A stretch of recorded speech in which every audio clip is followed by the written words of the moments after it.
The what? The third one. So I wrap up to say, is sex a sin? Is sex a sin? As I wrap up, is sex a sin? Now, sex is not a sin, but sex could. I want us to look at Judges chapter 6 from verse 11 to 13. Judges chapter 6, 11 to 13. I want to read for want of time.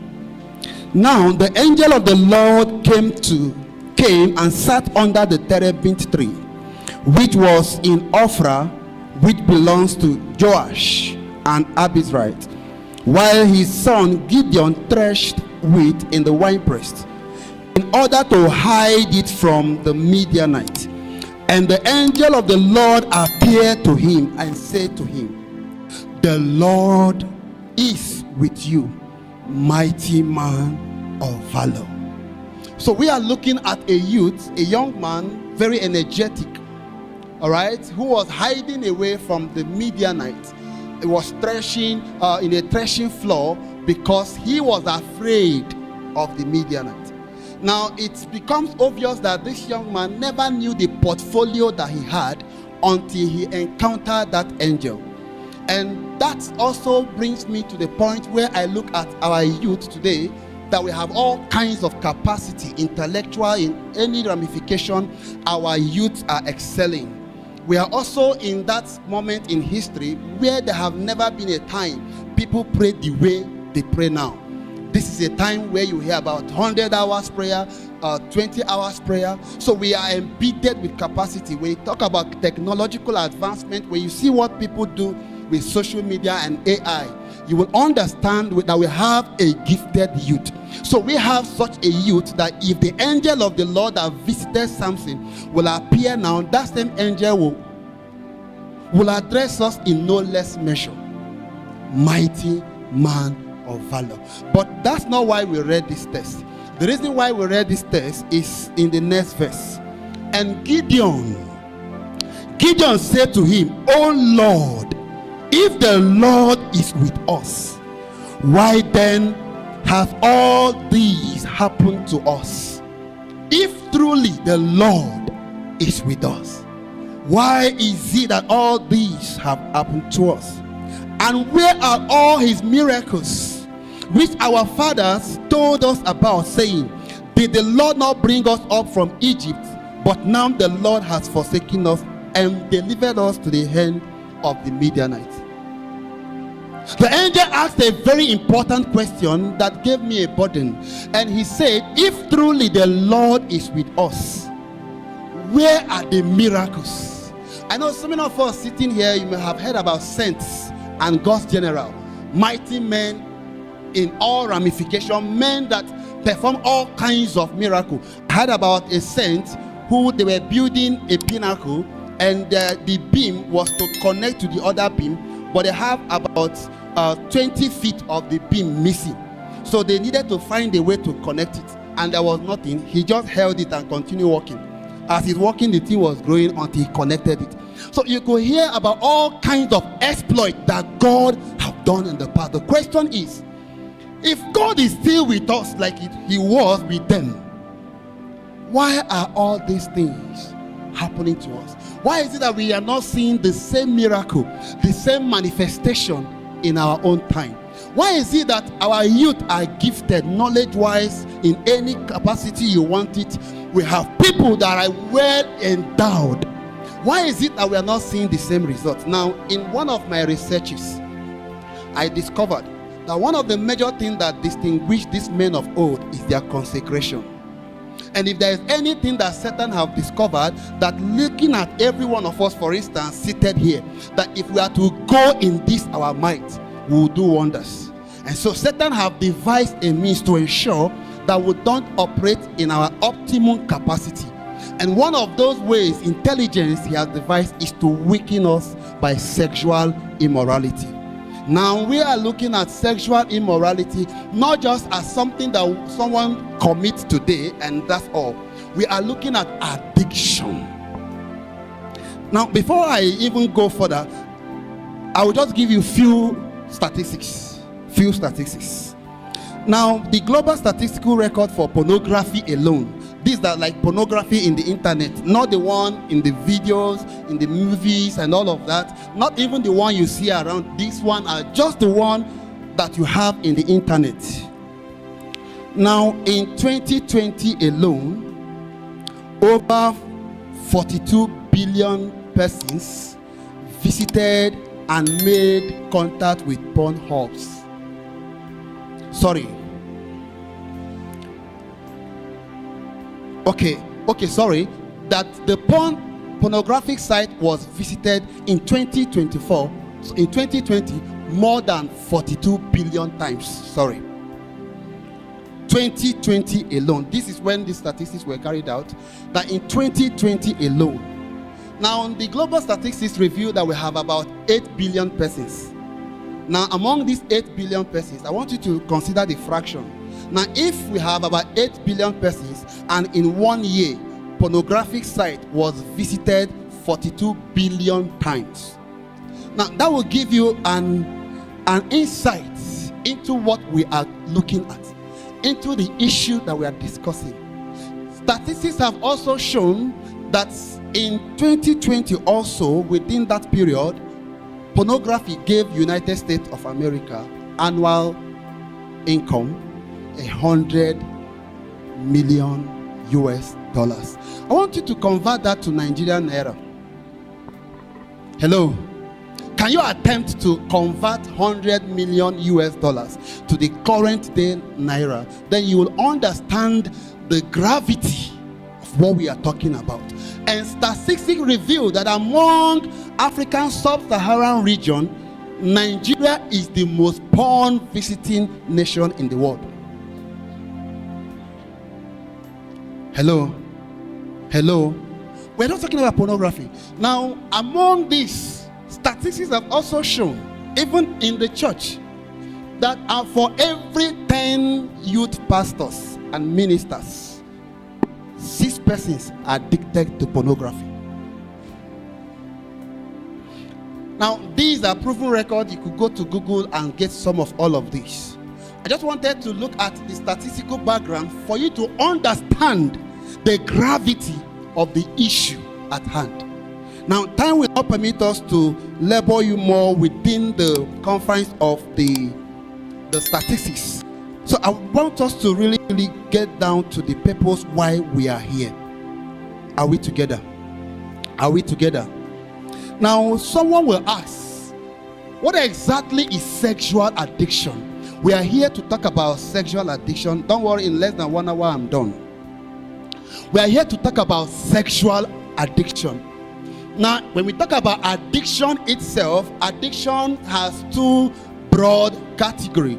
We have substance addiction and we have behavioral addiction.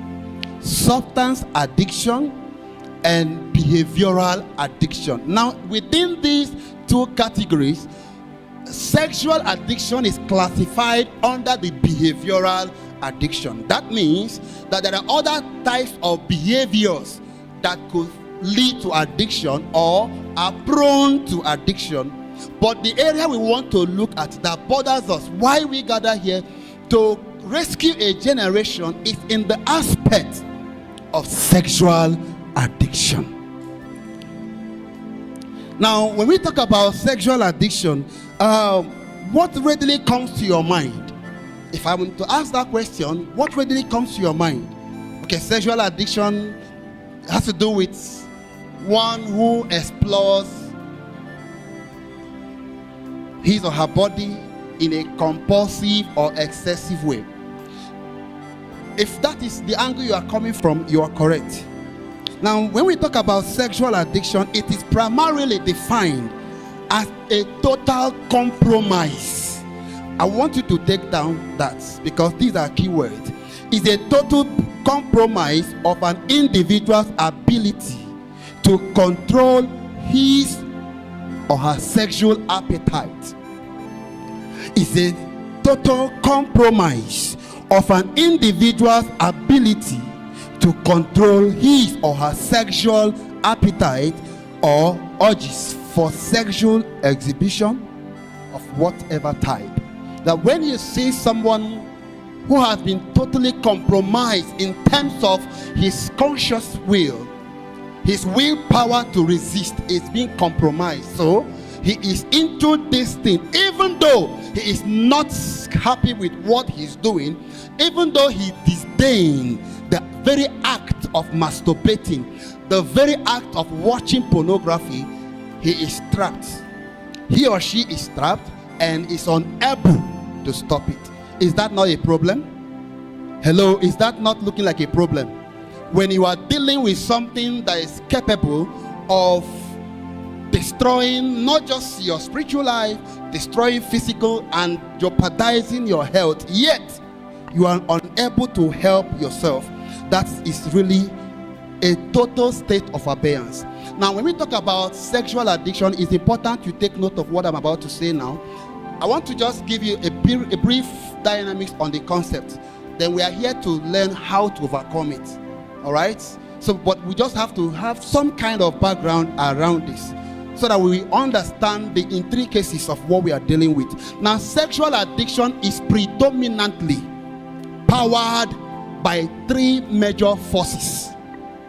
Sexual addiction is predominantly powered by three major forces.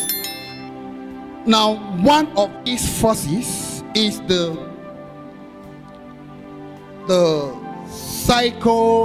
psychological complication or psychological forces. You could just write psychological forces. Psychological forces, one of the major causes. Then number two, we have neurochemical forces. Neurochemical, you could write it together, neurochemical forces. And the third one is the spiritual complication or demonized effect. Spiritual complications or demonized effects. You know, a Christian cannot be. I want us to look at these three briefly. Let's start with the psychological forces. Are we together? Are we together now?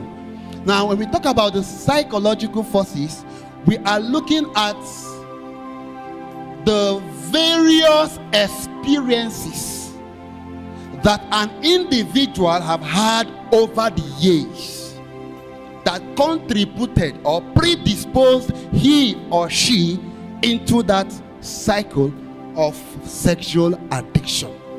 The experiences. You see, there was a case of a young lady. I'm going to give you an example, right?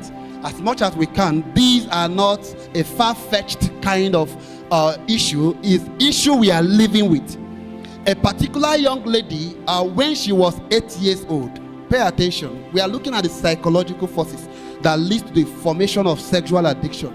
And I'm going to give you two examples in that context. Number one is the lady, when she reported her case, as at that time she was around 30 years. And she said that when she was 8 years old, her uncle took pleasure in raping her as part of leisure. So between 8 years to 13 years, she was just a puppet for the uncle. The uncle used her on daily basis with threats. If you talk, I will kill you. So this young lady was being raped, yet there was nothing she could do. She could not even tell anyone, because nobody will believe her. Nobody. Because when you look at the uncle, it is a respected uncle that everyone is holding this uncle in high esteem. So she was bearing this from 8 years to 13 years. Now you see, as a result of this experience, it damaged her emotion. You don't want to mess up with somebody who was raped. It's something that it's a deadly kind of configuration that's embedded into the soul structure of that individual. When you see somebody who is raped, it's a serious case. Now, because of that encounter, she hated her uncle. the hatred was so much that after 13 years, when she left, she went to a secondary school. Unfortunately for her, some of the persons who happened to be her friends were also girls who in one way or the other were raped. Of course, you know that like minds usually associate. Is that correct? Now, this particular young lady, the people that she was now following were people who had the same experience. So we discovered that these same persons have natural hatred for men. And so they resented men, that even when they began getting exposures to issues of sexual escapade, their orientation were tilted towards their fellow women, because they do not want to express it with a man, because they already had a bad experience. So among themselves, they were having all of these affairs. So it's something that took place from GSS 1 till she graduated. And this kind of person traveled to Kaduna. And in one of those days, a young man wanted to rape her again. And this time around, she stabbed him to death. That's why I say you don't want to mess up with somebody who has been raped. It's like a monster living inside of that person. And you will not understand until you find yourself in that shoe. But may you never find yourself in that shoe in Jesus' name. Now, she stabbed her, and as a result, she ran away from that place. Went somewhere in Abuja where she now found solace. And within those period, remember, she already had an exposure to sexual perversion. All right, so it's something that has kick-started within her system, so she needed to keep to it. And the only way she could do that was to start watching lesbian pornography. So that the moment she's watching the lesbian pornography, it's giving her a feel as though she's having it with those her friends. And you know, one thing about pornography is that you cannot separate pornography with masturbation. My brother, did you hear what I said? You cannot separate pornography with masturbation. Anybody that is addicted to pornography is almost 99% addicted to masturbation as well. And it goes that way, and I'm going to be explaining why it is that way. So, apart from watching lesbian pornography, she also began watching experimenting with herself, or what you call solo sex or masturbation. So she took delight in masturbating. Now, when she came to us to report the fact that she was suffering from, she's a lesbian and she needed help. Now, you discover now that her addiction, her compulsive escapade with lesbianism has to do with an experience she had. Now, if we are to trace this experience, there are issues we are going to excavate, because it's important I mention this. If you are going to be helping somebody to overcome sex addiction, it's important to take them back to their experience and bring out what we call factor points, or what you may call key points, but in the profession it is called factor point. Factor point are delicate and sensitive issues that contributed in putting that your client in the state that he or she reported to. So let us go back to this young woman's experience when she was 8 years old. Please write. Number one, write the numbers. Number one, she was raped. Is that correct? Are we together? She was raped. So number one factor point, she was raped. Now, it's important you learn this, because that's why I told you we brought you here to teach you how to help people. So if you are the one whom this lady reported this case to, and you just start dealing with the lesbianism, you are not going to succeed. So these are the ways to do it. So number one is that she was raped. So number one factor point is that she was raped. Number two factor point,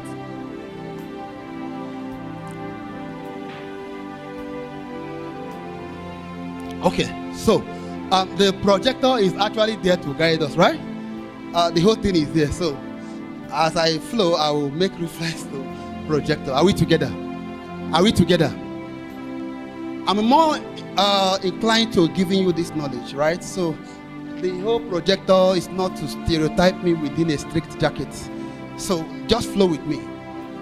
What was number one factor point you have? Now, number 2 factor point was she was raped by her uncle. True or false? Then there is a case of, what do you call that kind of experience? Incest. God bless. Oh, thank you. I have longed for this, and you have satisfied my longing. God bless you. All right, thank you so much. Okay. Now, another factor point. Now, it is important you note these factor points, because if you don't address them, whatsoever it was the person reported to you, you are not going to succeed in helping that person. I will tell you why. So, number 2 factor point was that she joined lesbian friends. True or false? So that is number 3 factor point. That is wrong association. Wrong association. Number 4 factor point is that this young woman, somebody wanted to rape her. What did she do to the person? She stabbed her. So there is a case of murder. Write a factor point, murder case. Because this murder case is actually tormenting her. Imagine you killed person. Will you be comfortable? Imagine you killed somebody. Now, she went to Abuja, and in the process, she also started the exposure to pornography. So that's another factor point, pornography. Then the next thing that happened is that because of the pornographic exposure, she was invariably subjected to helping herself gain orgasm and all of that, fingering herself, or what you call masturbation. Now that's another factor point, masturbation. Are you aware that when she came and told us that she was suffering from lesbianism, my brothers and sisters, did she mention all of this? Now you see why people have not succeeded in helping people overcome addiction. Is that somebody just came, for instance, and said, I'm suffering from pornography. You just start telling the person, stop using your phone, don't put data, don't do this. You are not going to help that person, because there are many things underlying.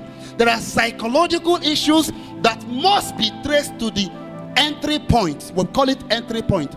Now, this young woman's entry point was what? Rape. Are we together? Her entry point was what? Rape. So how many factor points do we have? Now, I hate to be a bearer of bad news. Unfortunately, the context of my teaching will force me to give you bad news. And that bad news is that if you don't deal with this factor point, you can never help that lady. Because each of those factor points, they conjure a dynamics that sustain her continuous exposure towards women.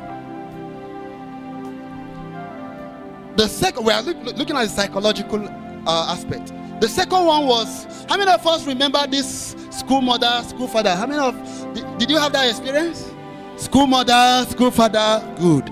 This young lady, when she came to school, she was beautiful, you know. So a particular senior in SS2 took pleasure in her and offered to be her school mother. And the girl was happy, at least, you know, gaining such kind of cognizance from one of the top senior students. And it's a particular thing that happened. A day came, the young woman who happened to be her mommy, her school mother, took her somewhere, beckoned on her to escort her to a place where she needed to clear up some things. And the school daughter innocently went with her. When they got to the place, it was like a flat outside the school. So they knocked, the door was opened, and she entered. The school mother followed. But what she saw about 18 young women all stark naked. All of them. So that kind of shock, she wanted to run away, and the school mother behind her said, shh, remove your clothes. Now, you know how painful it is when the person who is meant to protect you becomes the one who victimizes you or makes you vulnerable. Have you been there before? where people who were meant to protect you are the one victimizing you. So the young woman, there was nothing she could do, and she had to pull off. And a ritual began to take place. So one of them took a glass of water and a sharp object, which I assume was razor. So what they do is that when they get to the pubic region, women know what I'm talking about. Brothers, you could close your ears when I'm saying some kind of thing. Allow me to talk to sisters in peace. So when they get to the pubic region, they will make an incision there, and blood will enter inside that glass cup. And then they will cut part of this pubic hair, put it inside the glass, and that's how they did for everyone there. And guess what happened? At the end of that, they started passing the glass cup. When you sip, you give to the next person to sip. When you sip, you give to the next person to sip. And at the end of that encounter, at the end of it all, she came back, never had control over her sexual life again. Now, if you want to help this kind of person, because she was into all kinds of dirty things, lesbianism, if you want to help this kind of person, you don't just start addressing what she reported. There is a need to ask her questions. Those in psychology, is anybody here in psychology? Yeah, you know what they call psychodynamic theory. You know, it's all about exploring the unconscious, exploring experiences. Now, for this kind of person, you see that it's a complication. And it's a complication because by the time we look at the spiritual forces, you discover that that complication from that spiritual forces also entered, because that ritual they did, that thing they did was very occultic and spiritual. And that's how she lost control over her appetite. Now, the third one, and I leave that aspect, is a sister who was to celebrate her birthday. And a sister brought her a very white sparkling undies. And she collected it with much joy. But then, after about 1 month, the sister that gave her that undies came and said, "How come you have not been wearing the undies I bought for you?" You see your reaction now? Okay. Is undies blouse, my brothers and sisters? Is this skirt? Were you meant to see? So, were you living with? How did you know? Because it's important you take note of some of all of this. So that's, you see how you reacted? That was where the thing now brought us to the point where I had to call that girl to ensure she explains herself better. And then she now began to confess that this girl, she was to lure these girls into their lesbian kingdom. And because she expected that within the context of the 1 month, there are some characteristics that she should have been portraying or exhibiting, so that even when she comes around and looked at us somehow, she was to respond. But all of that were not happening. That was where she now asked that question. Now, my question is, imagine that she put on that on this. Now, this brings us to the spiritual aspect, because you need to know what are the forces responsible for the addiction. So this spiritual aspect is so much, in fact, it is rampant. Most of the clients I've met, you see, they have sex in the dream, and when they wake up, they start having urges.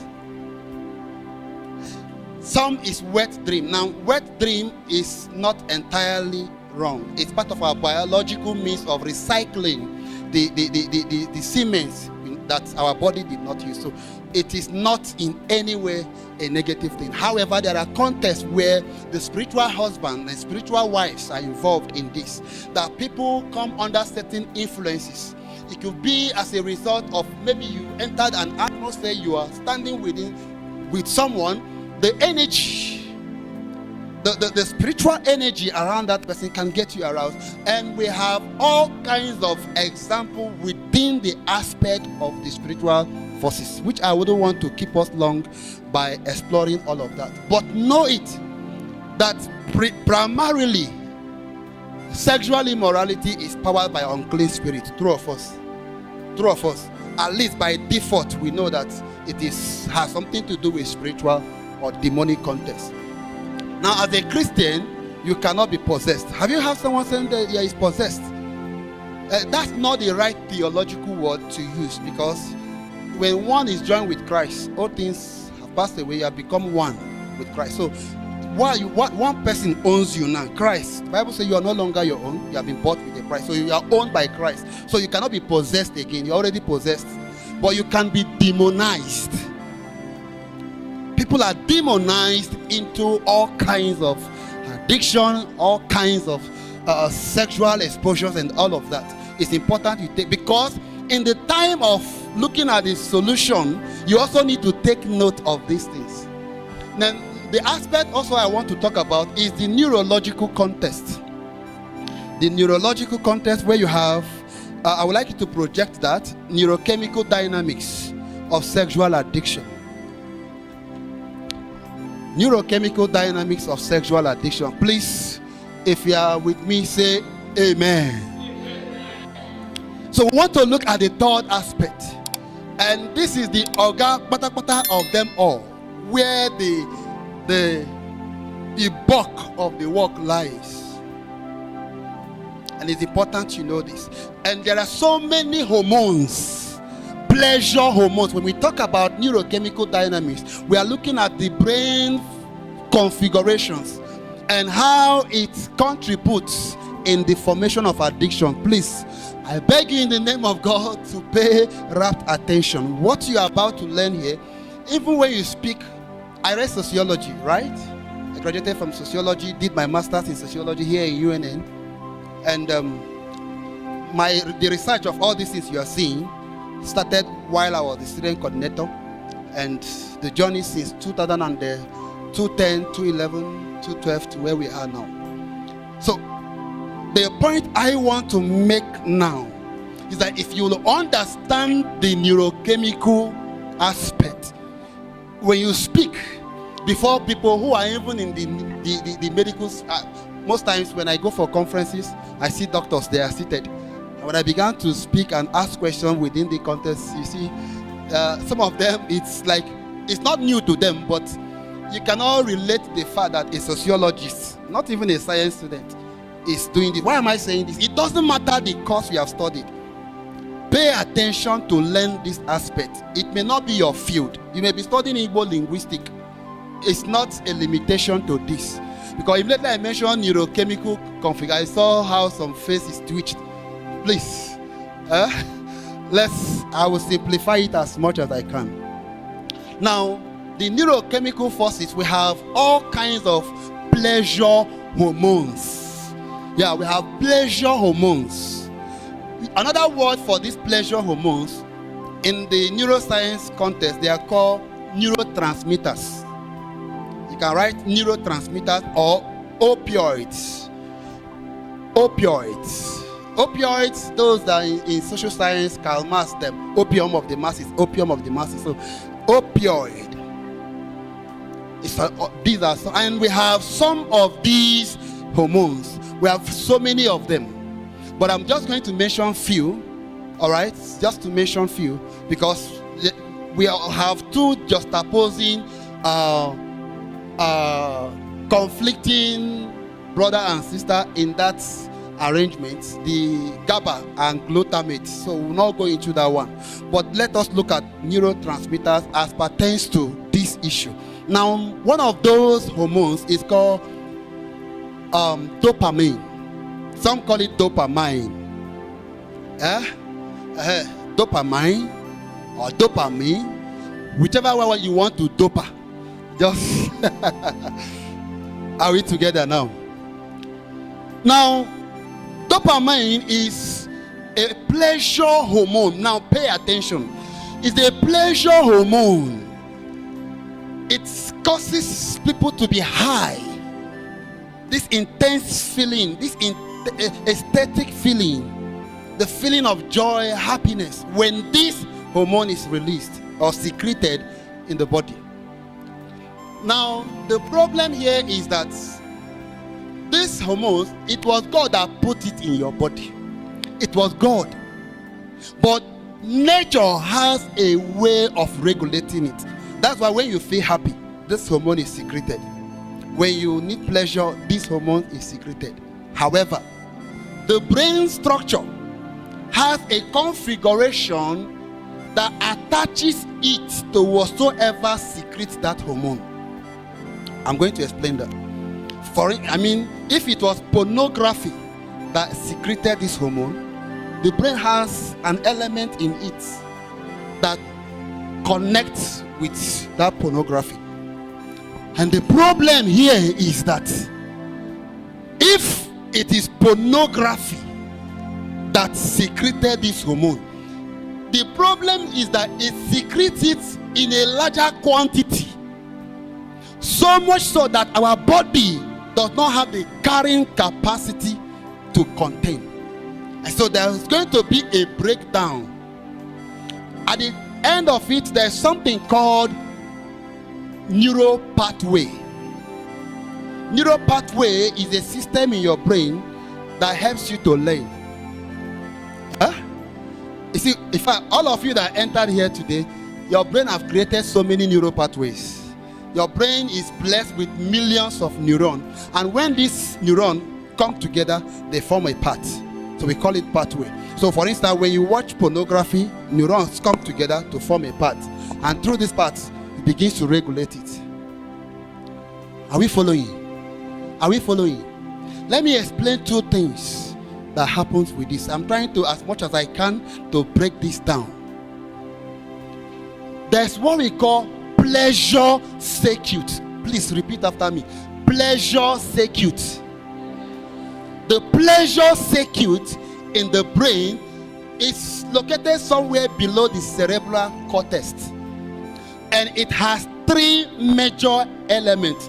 You will not see all of that here, so that's why I don't want to put myself in this box, but take note. Take note of these three, how it works.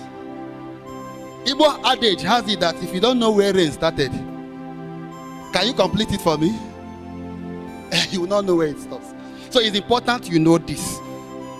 See, nothing stops me in 10 minutes. I will just say, if you want to overcome addiction, do this. But I have not blessed you. I've wasted you. If I would have wasted your time. Are we together? That's why I'm taking my time. So take note of, I'm going to mention three things. I'm still at pleasure. We are coming. Let me explain things that will help you to understand this better. Now, the pleasure circuit has three elements inside of it. Pleasure circuit. It has three major elements inside of it. One of these elements is called the nucleus accumbens. Don't laugh now. Why? Nucleus accumbens. Accumbens. Nucleus accumbens.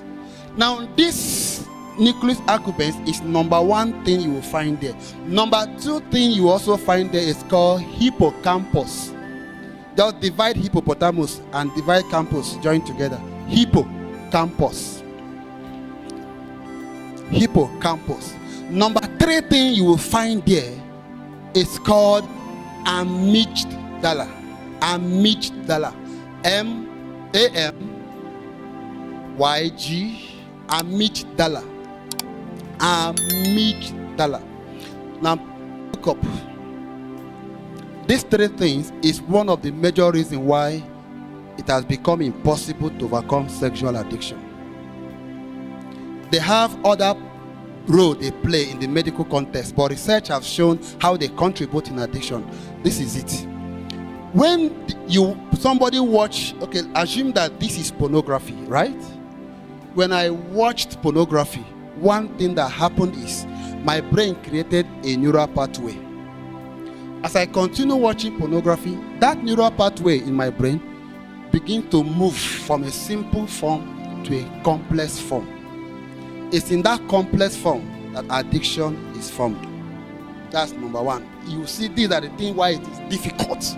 Because if you have seen somebody who have addiction, or somebody have reported to you, you would have asked yourself, why is it so difficult to overcome it? It's number one, the neural pathway. Number two is the pleasure circuit. Now, when I watch pornography, this, for instance, hormone, dopamine, is released into the amygdala, into the nucleus accumbens, sorry. Once it enters there, hippocampus stores the memory of the pleasure of this. What did I say this hormone does? Pleasure hormones, Abi. So when I watch pornography and dopamine, for instance, is released, it is released into the nucleus accumbens. Now, hippocampus will store the pleasure, and amygdala will connect my brain to this. Did you follow what I said now? Did you follow what I said? What receives these pleasure hormones? The nucleus accumbens. What stores the memory of it? The hippocampus. And what connects you to whatsoever secreted it? Now, you see, looking at that, you know it's a problem already. That's for watching this, my brain have created attachment to it. So the more I watch this, the more the neural pathway strengthens, the more the nucleus, the pleasure circuit itself is strengthening. Did you follow me to this point? Did you follow me to this point? Okay. Now, the next thing you have there, you have the oxytocin. Oxytocin. Oxytocin is called cuddle chemical. It's a kind of hormone that was discovered first from a nursing mother. All right, oxytocin from a nursing mother. It's a cuddle chemical. It's a bonding chemical. Bonding chemical. That means that when I'm watching pornography, there is a kind of hormone that was also secreted that naturally by default causes bonding between me and that pornography. Are we following? Are we following? So you are seeing what I'm mentioning is complication. Then the next one there, the norepinephrine. How many of us are in biological sciences, pure and industrial chemistry? I mean, if you have a pure industrial chemistry, do you have anybody there? Okay, it's not epinephrine new to anybody or strange to anybody here? Okay, is it, if you know it's not strange to you, let me see your hand up. You are doubting. Okay, now these hormones, when it comes to the area we are looking at, the norepinephrine, do you know what it does? How many of you have seen a branded object? For instance, when you use hot objects like iron and it's very, very hot, red, and you use it to pierce through something, you know it creates a hole, right? This hormone, when it has a different function, but when it is released in the context we are talking about, it sears the memory of this pornography deep into my brain.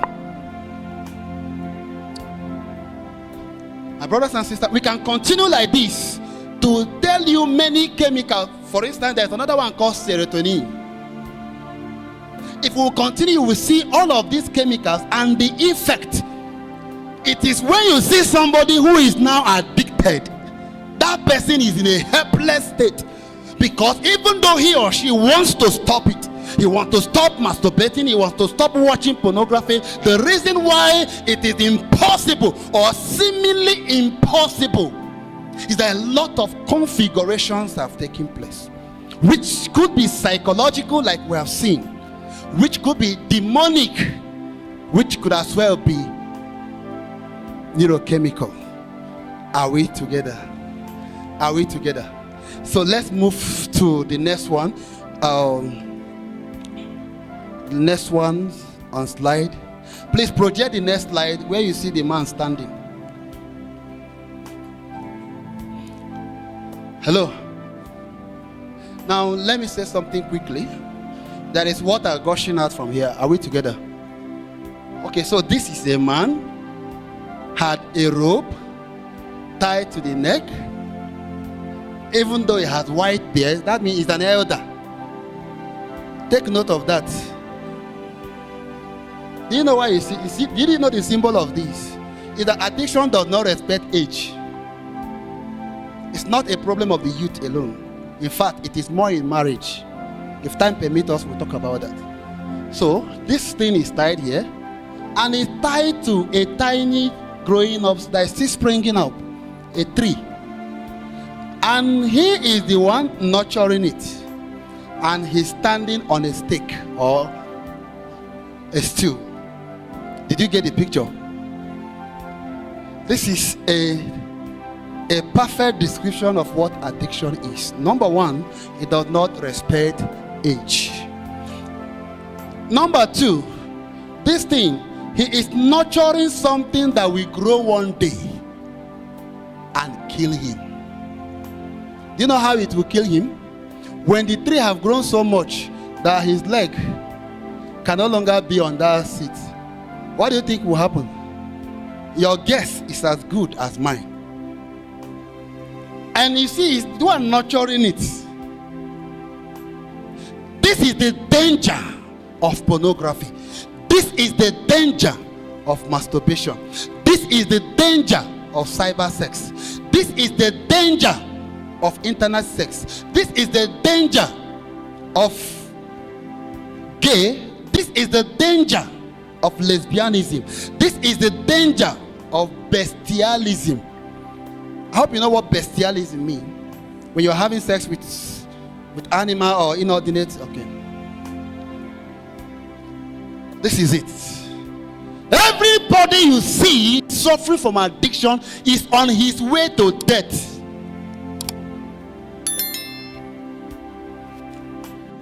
The end product of masturbation, the end product of addiction itself.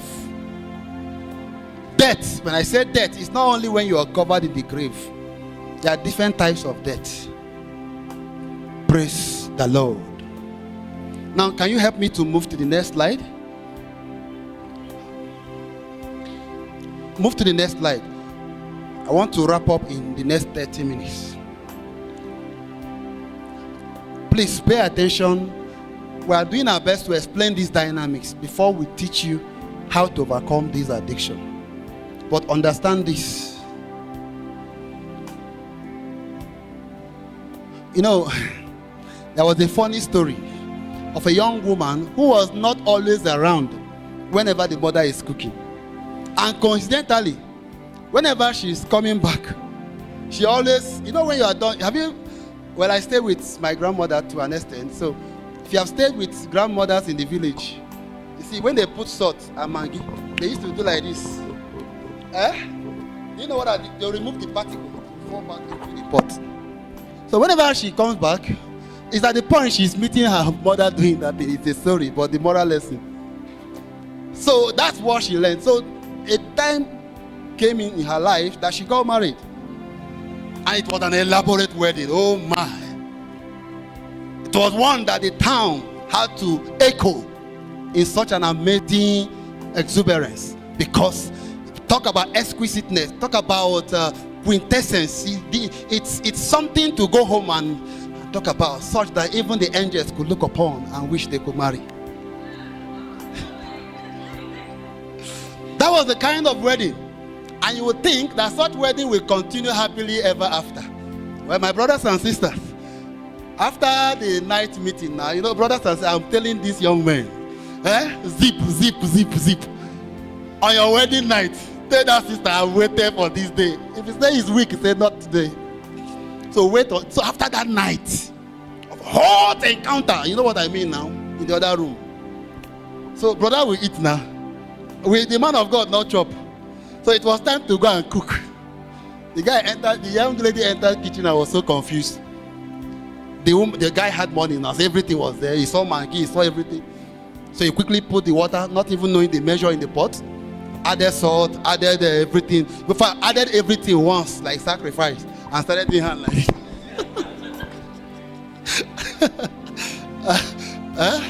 So when the food came out, your guess will be as good as mine. So I just tell that story for you to know how it will look like. If I just teach you how to overcome addiction without you knowing this, you just be like that girl. Somebody come and say, please, I have pornography. You just say, okay, don't put data in your phone. And you start doing like Don't mind me, right? So take note of this. I want to show you the progression of there are 5 major phases in the formation of sexual addiction. 5 major phases. Number 1 phase is called the incubation phase. If I limit myself here, I will not wrap up within 30 minutes. So that's why just be taking note of it there. So we have the incubation phase. Number 1. We have the we have the entry point or exposure. Entry point or exposure. That lady we talked about, what was her entry point again? Good. So that's where it started. That's why the first here is entry point. You could see that the arrow moved from its entry point. Then it goes to the incubation phase. Then the next phase is the experimental phase. And beyond the experimental phase, you now have the habitual phase. Now today I'm going to correct something that we have heard for long. So after the habitual phase, you now have the what? Addictive phase. Permit me to say, before I explain these phases, that addiction and habit are not the same. Hello? And by the time we are done explaining this, you will find out that every addiction is a habit, but not every habit is an addiction. You'll discover that every addiction is a habit, but not all habits is an addiction. So let's explain this. You see the entry point, using that young woman, it was rape. And no matter however it happened, the effect of these entry points were her mind. Every experience you see, if you watch pornography, even after you have left the venue or the object, it's still in your unconscious. It's stored somewhere. And some persons begins to think about it, it may even be a shock the first time you saw this thing, but you are thinking about, as you are thinking about that pornography, something is happening to your brain. Number 1 is that you are beginning to strengthen the neural pathway that was created. Number 2 is that you are giving the pleasure circuit that I explained opportunity to begin to grow as well, just by thinking. And because you are thinking about this thing, it exerts pressure in your mind. And you see that even though she was raped, you could think she would never have anything to do with sex. But you see, she went back to experiment with sex. You watch pornography the first time, for instance, it stores in your mind where you're incubating, you're thinking about it. It exerts pressure. This pressure is coming from all of these neurochemicals we have talked about. Your body have produced it beyond its carrying capacity. So there is this pressure. You come under fire. The Bible said, instead of you to burn, what is the antidote? Tell your friend, go and marry. So instead of you to burn, go and marry. Now, when all of those neurochemical dynamics are activated, it brings you to the point where you want to experiment again, to do it again. All right? You could see a brother who is speaking in tongue. You are a clown. Because you think that because you are praying in tongues, you are in charge. That's the deception. That when even you saw a naked, you are watching Facebook. I hope you know these days you don't need to go and buy pornographic material to watch pornography. Maybe you want to download Jesus Reigns or NFCS or any fellowship. They have their online download, just like we are streaming it now. You find it in YouTube and all of that. And you just open your YouTube to download Christian song. Just think, it's like it's usually 1 second. All kinds of, brothers. I don't know if you know what I'm talking about now. You're getting the point now. And there is a place in that short advert is it exit? What do they used to write there? Skip. God bless you. That sister that said that thing must have seen this. I'm talking about. Skip. You refuse to. That even the people that put that in, they know that this thing, now we put them, but we're advising you to skip. You say no. You are watching it, and by the time you are done, garbages have engulfed your soul structure, and you come under certain pressure you don't know, and you go somewhere to masturbate. You see, this is what is playing out. That's your this led to this. Now, because you have done it again, remember I told you that neural pathway is as you are doing it, it moves from simple to complex. So when you go and do it again and again, it begins to form a habit. So it now becomes a habit of watching pornography. It becomes a habitual thing. Maybe the period you started it, there was this feeling of guilt, this feeling of conviction, but over time your body have absorbed so much of it that it's nothing. There's nothing. You are driving. When you see a sister, somehow I'm talking to my brothers because I know what is happening. And one sister just passed on her. Brother, look front. But you see that thing that wants you to do like this, it's going to lead you to a point where you are losing the appetite, the ability to control yourself, and you now begin to do this as a habit. Now, from habits, remember, as you are doing it, the neural pathway is moving from simple to complex. So as you are experimenting with it, it has become a habit. So in that habitual phase, the neural pathway will move quick to a complicated phase. That point of complication is where addiction takes place.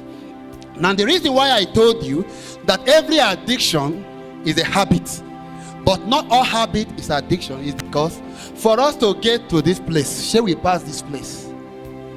But by the time we got to this place, did we get to this place? So you see that every addiction is a habit, but not all habits. So there are some persons whose exposure to these materials are still within habit. You can be, if for instance you are here, you're being tempted, you are in that habitual, run away, because the next phase you are going, only Jesus can help you. That's the way he has come to equip us with some utensils with which we can use to help ourselves. If you are with me, say amen. If you are with me, say amen. Do you care for water? Please give them water while we continue. Just do that quietly, right? So that we can be able to. Don't worry, I'm really moving at the speed of light. Now, can we go to the next phase? Please quietly pass the water across so that. Okay, return back there. Return back. Another thing I want to go back to that slide, the first slide. Now, look at this very, very carefully. This is why we arrange these seats this way, so that you can see this. I hope those there you can see this. Now, this is how addiction is formed, clockwise. Did you see how it started? Nobody was born a sex addict. Write it down. Nobody was born as a sex addict. No. Addiction is an acquired behavior. Man of stature, I was expecting to be hearing some sound in the background, and you want to elope. May the Lord help you to return back.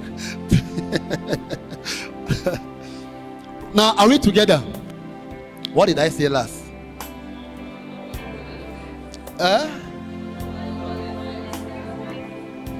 Nobody was born. Nobody.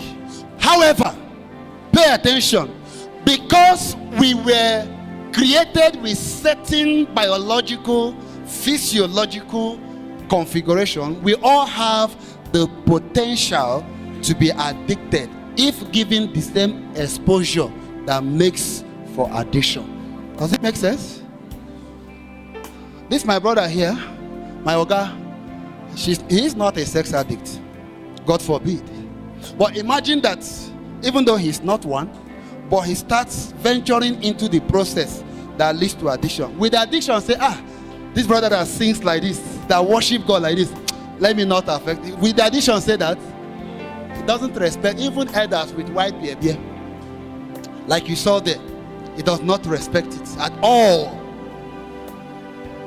So, addiction is acquired through this progression. Please walk with me. We are getting to that point. Now, it moves like this, clockwise. If you must treat addiction, you must move anti-clockwise. What does that mean? Please show me the next slide. So, wait. So, this is the progression. Is this thing blocking any view? Is it blocking your view? Okay. So, from 0%, 20%, 40%, 60%, 80%, 100%, right? So this was how the addiction grew to the point, moved to this point. If you are going to address sexual addiction, one of the reasons why also treating sexual addiction presents certain level of challenges, which actually is part of the healing process. Because when you are not told that if you are in the process of overcoming sexual addiction and you encountered some challenge, maybe you relapse, it doesn't show you are not capable of being delivered. It simply shows that you are in the process of being delivered. So that relapse is a necessary phase. But some persons, when they relapse, they say, we are back here again, and they return back to square one. Please, if you know anybody like that, tell the person, if you don't quit, you will win. Hello, turn to your neighbor, say, if you don't quit, you will win. If you go home, tell any client that is suffering from sexual addiction and want to overcome it, and it's in the process of overcoming it. Don't stammer the way I stammer. And it's in the process of overcoming it. Tell that person, if you don't quit, you will win. That's like a good news to clap for. Now, let us return back here. So, this is how. So, for you to treat addiction, it will not go like this. It doesn't start gradual. It goes, move. Show me the next slide. Show me the next slide. Look at it. It goes anti-clockwise. So, something that started gradually like this, so that even in treating it, we can go like this. You are starting here. Let me give you a practical example. There was a woman that called me, I think, not up to 2 years now. He has a son, 16 years old son, that masturbates 8-9 times per day. Hello? What did I say now? How many? So averaging 9, 8 or 10. Even when he knows that the mom is there, he can't help it. And it was because it became a problem for the mother herself that she cried out. Now, if I'm to help that particular young boy, what's the difference between the Christian counselors or the Christian therapists with the secular counselors and therapists is that they will want to go like this. Remember, you are already here. So they will say, okay, since you are masturbating 10 times, to reduce it, start masturbating like 5 times. Like this week, make sure you reduce it to 5 times. If those who are in substance addiction, like cigarettes, that smoke 1 pack, they will ask you, smoke like 7. How many of you have a witness to what I'm saying here? So this is how. But in the Christian, now imagine Theophilus, Daddy Theophilus in the BC, like you people call me sometimes, telling, for instance, President, stand up. By the way, this is NSF president. Can you give a round of applause to him? Now, God forbid. Imagine that the NSF president told me that he's suffering from masturbation. Say, okay. Say, like masturbate like 15 times a day. And I say, okay. What will happen is, since you are doing 15, can you start doing 7? But that's how they do it in the secular context. When you go to the rehab center, that's how they do it. But for us Christians, I'm not going to say, if you are masturbating 100%, stopping it 100%. That's where the problem is. You know why? Because your body has been configured to need pleasure. Anything that contradicts the influx or the inflow of pleasure becomes an enemy to your body. So anything I ask you to do now that will counter the flow of pleasure, your body will resist it. That's why if you see somebody who is smoking, let's say 1 pack of cigarettes, you use this method, say stop once, the person will be shaking. How many of you have seen drug addicts that if the cocaine is not available, they are doing like this? Even in sex addiction, body they do it like this. Your body may not be shaking physically, but in your mind, you are looking for another opportunity. You see, this is how it stops. However, like I said, if you don't quit, what will happen? When you put up a courageous resistance, 1 Corinthians chapter 9, verse 27, the Bible said, I discipline my body to bring it under control, lest after calling others to the race, I stand myself disqualified. That means I have a body that doesn't want to listen. Please sit down, please, praise God. Hello? I have a body that say I lie. That pornography I got to watch him. To bring this body under control, now discipline. So it takes discipline. When you meet Theophilus in the BC, for instance, you're committing masturbation 5 times, and I say that to even start with, you are going to stop. So what we are saying here is that it will require discipline. It will not be easy. And know it that once you start to do this, it will not be easy. Don't quit. Don't quit. It is part of the necessary phase for recovery. Because neurologically, your body has been designed to need these kind of things. So when you deprive it, it's bound to shake. But when you continue, this is how it goes. Until it returns back to zero. Even though from psychological research, it has shown that no sex addict, except with the work of the Holy Spirit anyway, no sex addict can be here again. You can be near here. If you see somebody who has been here before and is currently here now, the Holy Spirit, the Spirit of God is grace, is at work. Are we together? With what I now say, did I say it is impossible to be here? Did I say it is impossible to be here? It means we require the Holy Spirit in this journey. Because it is possible. It took me almost 20 years for God to help me out of pornography and masturbation. I'm over 40 years now, and that means that half of my life was in this area. You see, we are not ashamed to show this, because one of the things that God taught me while I was making research for the book we wrote is that by his wounds, Isaiah 53 verse 3-4, by his wounds we were healed. And so we don't hide our wounds. If by his wounds we are healed, it's important to let people see your wound and how God get to help. It's enough testimony and enough assurance and reassurance to anybody you want to help, that if God can help me, you too can be free. That's why the title of that book outside there is You Too Can Be Free. Can you preach that message to me? Preach to your neighbor. Say, you too can be free. And that does not mean that you are an addict. It means that whatever I tell you now, when you see your client, tell the client. Reassure that client. Okay, so let us move. I want to jump into solutions so that I can release you. So this is it. So this shows that it is not going to be easy.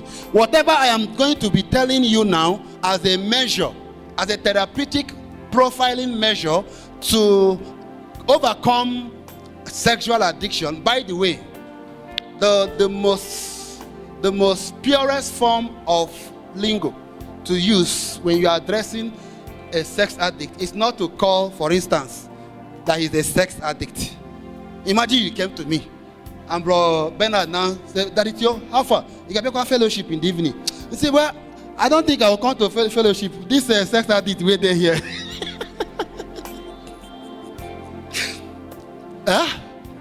The truth is that I have killed your ego. You will lock up. You are shy. You are ashamed, and the journey will be very critical with me and you. That if you come again after that day. But how about saying that I have a client with symptoms of addiction? Hello? That's the best way. That's how to do this professionally. Don't say, on the 1st of March, that it's your teacher taught us how to overcome addiction. And President, where that says addict you talked about again? No, be mild in your choice of words. I have a client that has symptoms. I may have symptom of malaria, and after diagnosis, it can be proven that it wasn't malaria, right? And so when you say symptoms, you have not really necessarily put it metaphorically that this person is an addict. So I just wanted to chip that in also. Now let's progress to the next. So it is not going to be easy. Relapse is bound to happen, but don't give up. Hello? What did I say? Don't give up. Relapse is bound to happen. It's the necessary phase. Now, can we move to the next slide? Now, another technical thing here before we start talking about this thing. When you continue to recover from addiction, for instance, when you start applying the things I will teach you, let your client know that there is something called equilibrium point. What was the number here? There's something called equilibrium point. Equilibrium point is that point where there is a meeting point between recovery and the bondage. That means if I go back like this, I enter into the addiction. But if I go like this, I'm moving towards freedom. Now, please show me that. So from here, when you continue, notice that the intensity has reduced. The way your body was reacting here, please, naturally looking at this number, do you think is how the body will still be reacting? So the intensity of resistance is decreasing.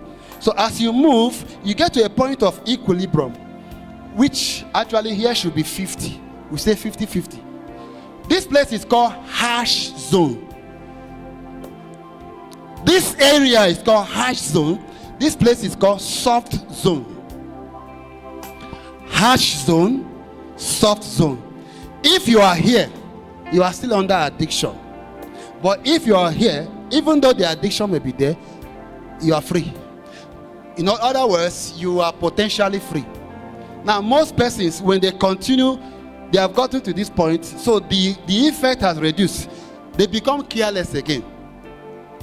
Just because you were able to stand for 1 month, 2 months, 3 months, and you never return back to the pornography, you say you have healed yourself. No. You have not healed yourself because you are still at the point of equilibrium. If you continue making efforts, you will enter the soft zone. But any little mistake, you relapse back to this point. At this point, there is something taking place already in your brain, which is the third one. The third one is called neuroplasticity. Neuroplasticity. Neuro. Cut plastic. Add city. You have neuroplasticity. Now, it's a combination of two words. The first word is neuro, which is brain cells, by the way. Then we have plastic, which is change. So when you put it together, it means the ability of the neuron to change, the brain to change. That means that neural pathway that was formed to support an addiction, it can change. Is that a good news? Assuming it cannot change, is that a good news? But because it can change, is it a good news? Yes, because the brain is plastic. The brain is subject, is malleable. So neuroplasticity at that point is at a point where another neural pathway has grown and the one that is recovering has reduced. So two of them meet at the equilibrium point. If you have somebody that is addicted and for 1 week the person cannot stay, and now the person can stay 1 month, and the person is now giving testimony, brother, that thing you told me they work. Oh, don't rejoice yet. Rejoice only at the effort made, but that is potentially not still a testimony to be celebrated now. It is too early. Because at the point of equilibrium, the person can still be in that state. So What we do, what I want to teach you now, is that because the brain can change, because the brain is plastic, we have developed therapeutic measures to force the brain into the neuroplastic condition where the neural pathway supporting addiction can be forced to change. And the activities that take place within this context, we have what we call number one, apoptosis. Write it down. You even if you learn all this, that's what you get for coming here today. Right as it's pronounced. Apop. Put A in front of pop. Apoptosis. Apoptosis is the death of neuron or brain cells.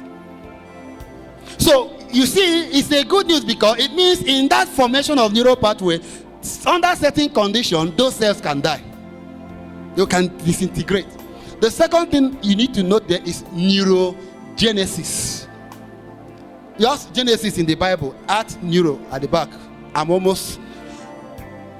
It will just take me 10 minutes to teach the solution and we are gone. Neurogenesis is the ability of the cells to the birth. In fact, the simple word is neurogenesis is the birth of new neuron. Number 3 thing to take note is called synaptic pruning. Not synapses. Synapses leads to the formation of neural pathway. We are talking about synaptic pruning. Is what do they used to do every Saturday or last day of the month? Clean up, right? The brain has a natural way to clean itself of unused cells. For instance, when these apoptosis have taken place, it is a mechanism that the brain activates called synaptic pruning that prunes the brain of those unused.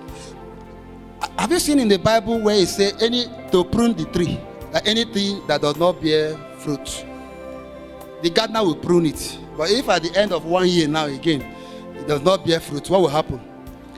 A boot warrior. Now, I'm trying to explain what is going on at that point. So if you can sustain, continue in the therapeutic measure, a time will come. The activity you are doing new will develop a positive pathway. And that negative pathway that supports addiction will die.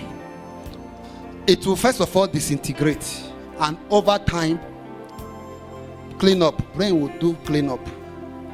I see that neural pathway that is supporting addiction, if you continue applying this method, a time will come you will not see it again. However, the state of dormancy tarries more. Please, I want to rush now. I want to rush a bit. I want to rush a bit. Okay. So, I will not take you into all of this. Let me just mention these 3 things. Theoretically speaking, just note it down so that we can rush into the last phase. But just note this down. There are approaches to dealing with sexual addiction. The first one is the behavioral approach. What does this simply mean? The behavioral approach, they postulate that it is the client's behavior or behavioral dispositions that leads him or her into addiction.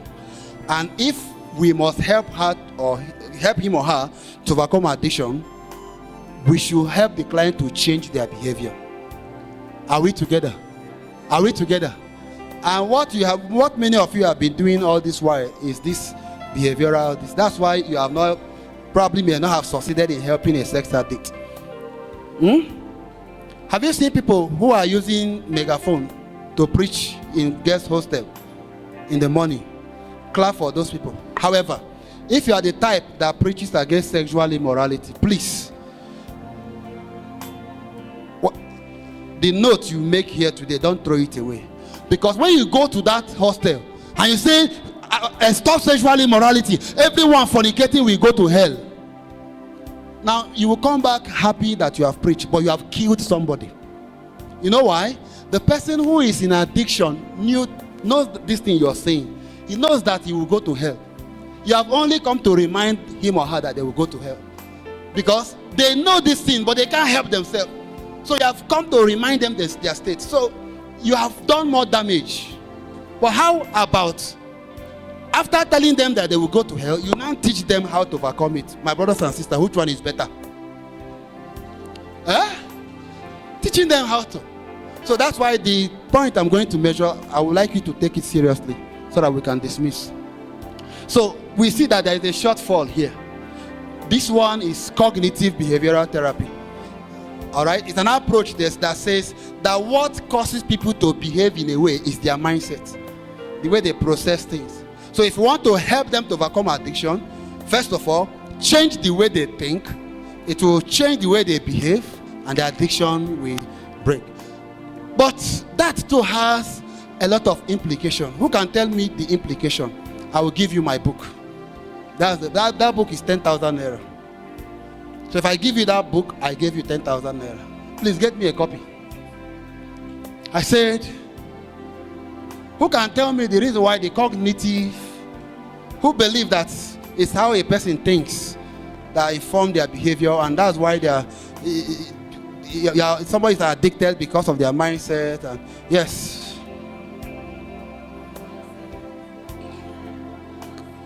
Please, I want to give you mic. Yes.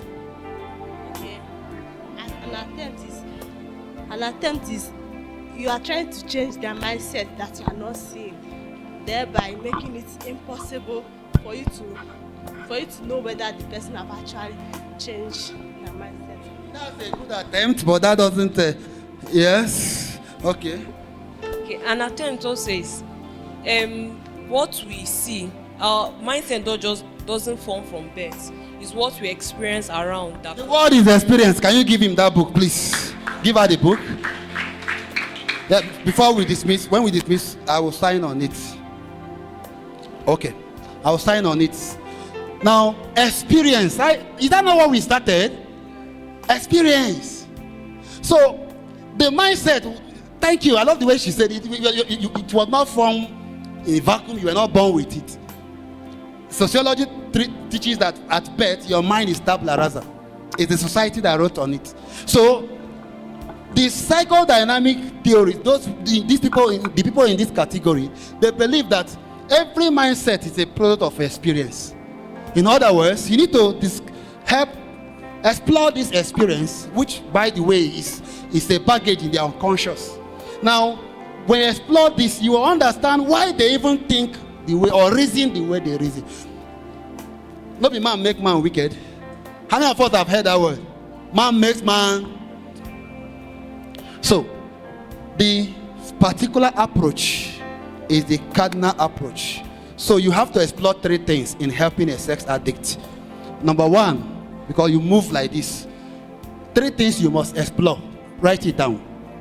So that I promise you, in the next 15 minutes, I'm done. It's a promise, and I want somebody to time me. So here we have what here? Experience. Here we have what? Mindset. And here we have what? Behavior. So three things you must consider. Even if you are counseling the person, your counseling should go around experience, mindset, and behavior. So if we can address people's experience, help them to address their mindset, we can change their behavior. Is that true? Is that true? Okay, so brother, let us jump. I want us to jump. We'll jump straight to. Okay, we have two slides. Let me see the next slide. The next. So we have just two slides. So return to the second to the last. I'll just touch. Consequences of addiction. I will not explain it. Just write it. Go and research on it. That we don't have time again. Number one is soul tie. Soul tie. Sex is spiritual. And when you have sex with people, there is a emotional connection. Emotional connection that takes place. Blood covenants. You will say you wear condom. Blood is deeper than what condom can stop. blood has deep spiritual connotation. Number, you can go see the case of a man who slept with Dinah, the daughter of Jacob. All right, he raped Dinah, the daughter of Jacob, and the Bible said that his soul was drawn to her. So his soul was tied. It's one danger. Time may not permit us to explain all of that. Then ungodly mingling. When you sleep with somebody who is not your partner, there is ungodly mingling. The Bible said, know ye not that your body is the temple of the Holy Spirit. And when you read that scripture, it will tell you that he who sleep with a harlot become one and the same thing with that harlot. Now that is the mystery of mingling. That kind of oneness is found 3 times in the Bible. One is in the book of Genesis chapter 2, where the Bible said that two no longer become two. They're no longer two, but what? That kind of joining. The other one is in 2 Corinthians, I think 5 verse 17. Is it 5:17 now that says that when one is joined with Christ, all things have done what? If I go to Abuja, bring a glass of water. Go to Sokoto, bring a glass of water. Mix them together. Can you be able to separate the water from Abuja again? Can you? It has joined together. So when one joins with somebody else, if you join with your wife, with your spouse, you become one. That is where God created it. But you see, in fornication, you create joining, mingling with people who are not your spouse. The implication is that the person you mingle with, whatsoever spiritual issue that person is having, it transfers to you. We will not go into all of that because of time. Yes, we are rushing now. Causes erectile dysfunction. Masturbation weakens the seminal valve. The Bible, God did not design there is a level of shock that God designed the penis to be able to absorb. Once it absorbs more than that kind of shock, over time it weakens the seminal valve, and then you begin to have seminal leakages. When you are crossing 60, 70, you'll be discharging things because this valve, that's because your hand, the vagina is designed with some muscular arrangement and mucus that lubricate it, makes it very, very smooth for penetration. That's the kind of shock. But this thing, you are using hand. You are exerting pressure that the seminal valve does not have the carrying capacity, the absorbable capacity. So over time, it will weaken it. Distorted images, brothers and sisters, especially those who are praying.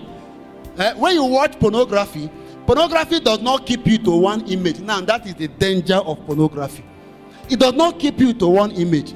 You move from one image to another image. That's how the brain goes. Now when your brain has been trained to be adapted to so many images through pornography, at the end you want to come and marry one person. Huh? You see that one person cannot satisfy you.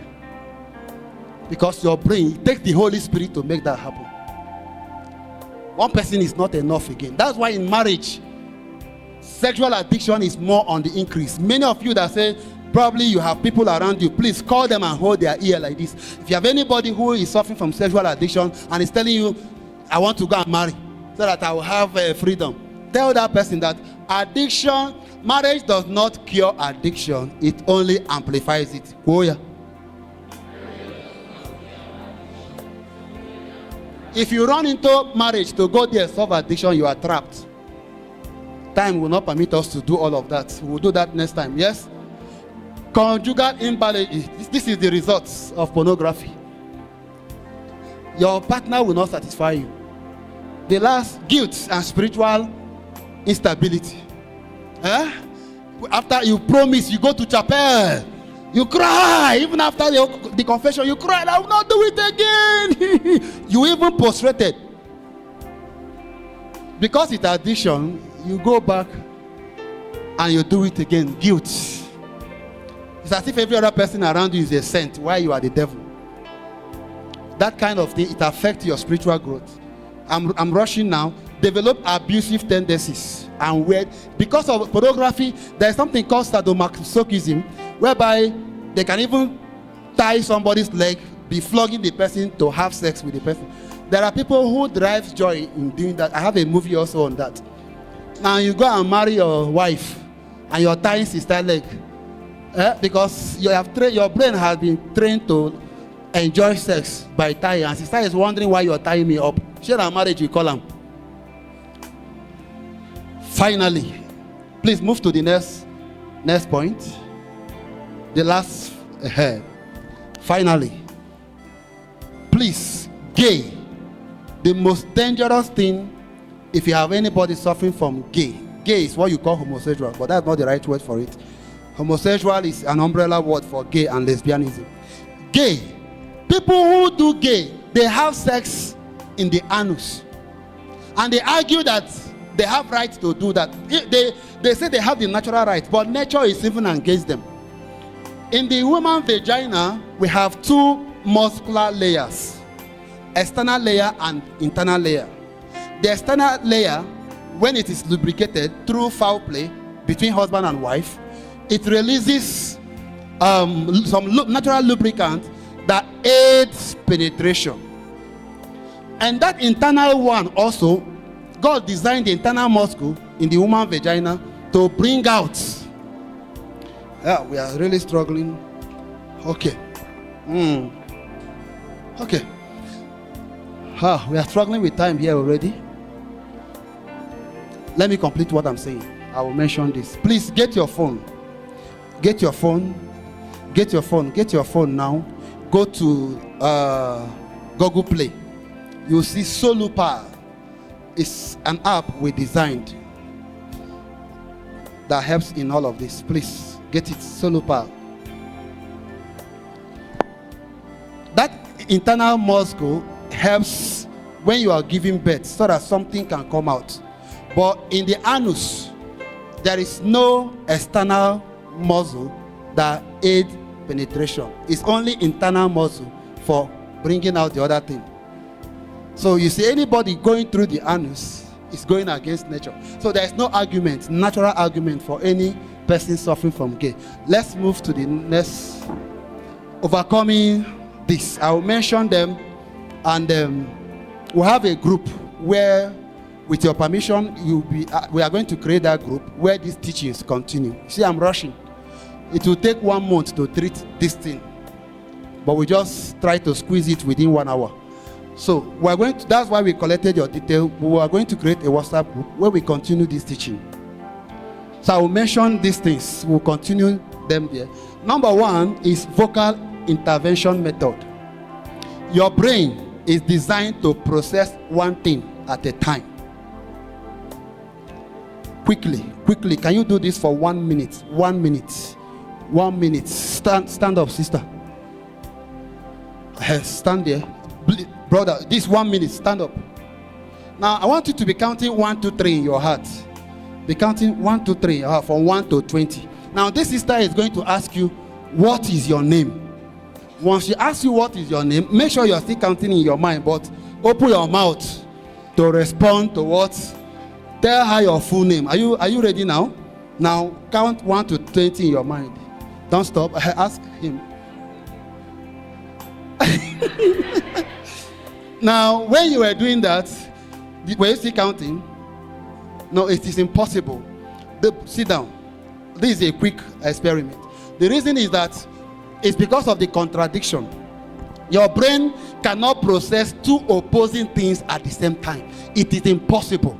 Hello? It is impossible. Now, you could see people who are pressing piano and singing at the same time. Are they not doing two things? But the brain can process that because of resonance. Are you getting it? Because the person is trying to play the sound to suit what he says. So there is a resonance. But when somebody is processing something else, you are saying something else, it is contradictory. So that one in your mind must stop. The vocal power. Your vocal expression has more power than your mind or your mental processes. Now, if you are filled with sexual urge, maybe you are exposed to pornography and that urge has come again. As you are processing that thought, use vocal.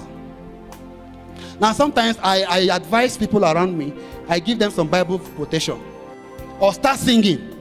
Don't start saying something contrary. So, for instance, sexual thought is going on, you are singing Chinyerodoma, or you are singing Theophilus Sunday.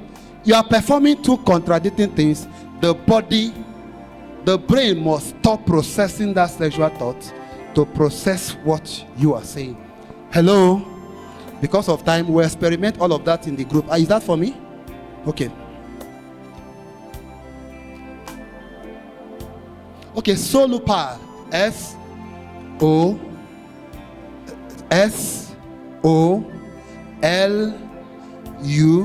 Solu. Like solution. Solupal. P-A-L. Write it together. Solupal.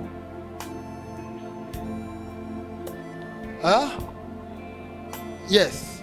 Solution to pulling away from lust. Yeah, that's the short for solupal. You will see this logo there. You will see this particular logo there. Now download that. It's an exercise that you must do within 90 days. And you must keep to it every hour. We'll explain all of that in the group.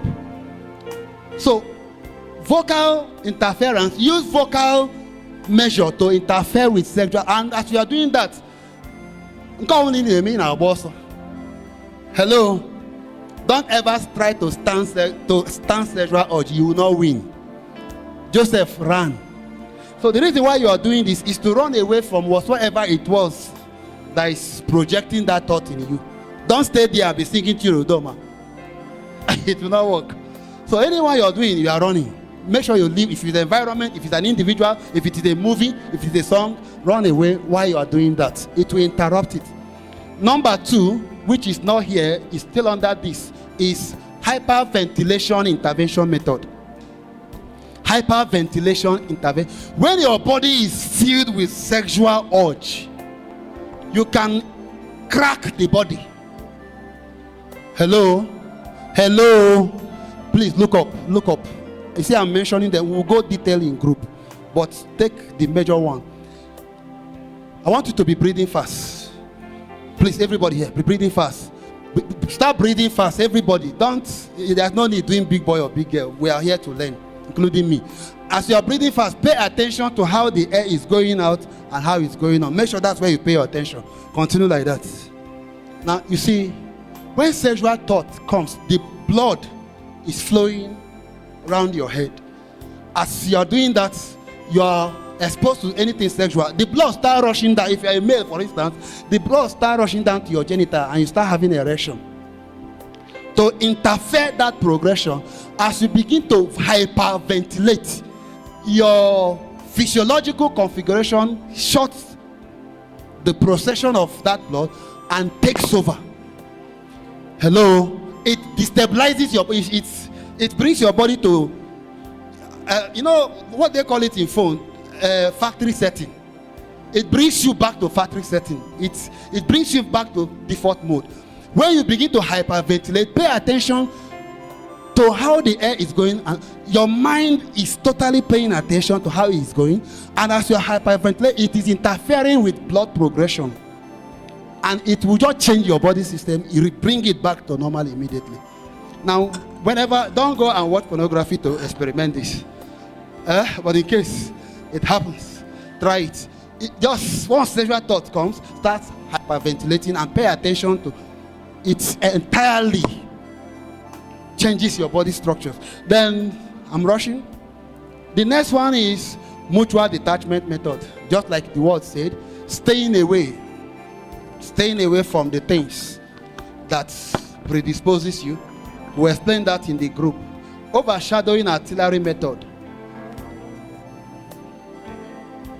Do you know, if you pour a glass of water and it's a dirty water, then you have a bucket of clean water.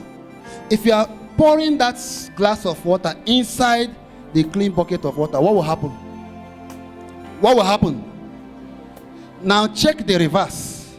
We have small glass of water, clean and dirty, and a clean bucket of water.